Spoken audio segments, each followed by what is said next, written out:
ایک دن حضرت عثمان غنی رضی اللہ تعالیٰ عنہ نے نبی کریم صلی اللہ علیہ وآلہ وسلم کی دعوت کی۔ جب نبی کریم صلی اللہ علیہ وآلہ وسلم حضرت عثمان غنی رضی اللہ تعالیٰ عنہ کے گھر کی طرف تشریف لے کر جا رہے تھے تو حضرت عثمان غنی رضی اللہ تعالیٰ عنہ آپ صلی اللہ علیہ وآلہ وسلم کے پیچھے پیچھے چل رہے تھے اور آپ صلی اللہ علیہ وآلہ وسلم کے قدموں کی تعداد گن رہے تھے۔ سرکار دو عالم صلی اللہ علیہ وآلہ وسلم نے جب منہ موڑ کر یہ معاملہ دیکھا تو مسکرا کر پوچھا، اے عثمان، کیا کر رہے ہو؟ حضرت عثمان غنی رضی اللہ تعالیٰ عنہ نے جواب دیا، یا رسول اللہ صلی اللہ علیہ وآلہ وسلم، میں آپ صلی اللہ علیہ وآلہ وسلم کے قدم مبارک گن رہا ہوں تاکہ میں اتنے غلام آزاد کروں۔ دعوت ختم ہونے کے بعد حضرت عثمان غنی رضی اللہ تعالیٰ عنہ نے ایسا ہی کیا اور اتنے ہی غلام آزاد کیے۔ حضرت علی رضی اللہ تعالیٰ عنہ اس دعوت سے متاثر ہوئے اور گھر آ کر حضرت فاطمہ الزہرا رضی اللہ تعالیٰ عنہا سے اس دعوت کا ذکر کیا۔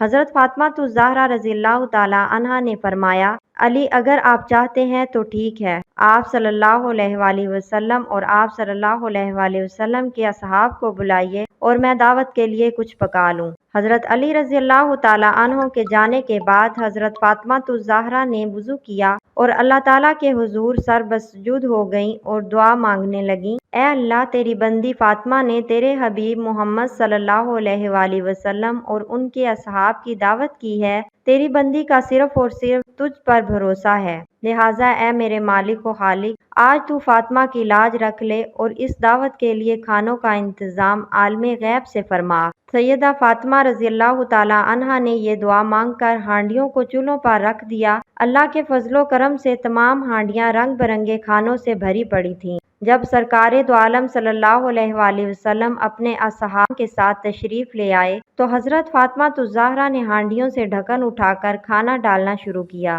اصحاب رسول صلی اللہ علیہ وآلہ وسلم کھانے کی خوشبو سے حیران رہ گئے۔ جب صحابہ کرام نے کھانا کھایا تو کھانوں کی لذت نے مزید حیران کر دیا۔ نبی کریم صلی اللہ علیہ وآلہ وسلم نے صحابہ کرام کو حیران دیکھ کر فرمایا، حیران ہو رہے ہو؟ تمہیں معلوم ہے کھانا کہاں سے آیا ہے؟ تمام صحابہ کرام نے جواب دیا، اللہ اور اس کا رسول بہتر جانتے ہیں۔ سرکار دو عالم صلی اللہ علیہ وآلہ وسلم نے فرمایا، حضرت فاطمہ نے یہ کھانا ہم لوگوں کے لیے جنت سے منگوا کر دعوت کی ہے۔ اس کے بعد حضرت فاطمہ الزہرا رضی اللہ تعالیٰ عنہا پھر سر بسجود ہو گئیں اور اسی طرح دعا مانگنے لگی، اے میرے مالک، حضرت عثمان رضی اللہ تعالیٰ عنہ نے تیرے محبوب کے ہر قدم کے بدلے ایک غلام آزاد فرمایا ہے، تیری بندی فاطمہ کے پاس اتنی استطاعت نہیں کہ وہ غلام آزاد کرے۔ اے میرے رب، تو نے پہلے بھی میری لاج رکھی اور جنت سے کھانا بھیج دیا، اب تیرے محبوب صلی اللہ علیہ وآلہ وسلم جتنے قدم چل کر میرے گھر آئے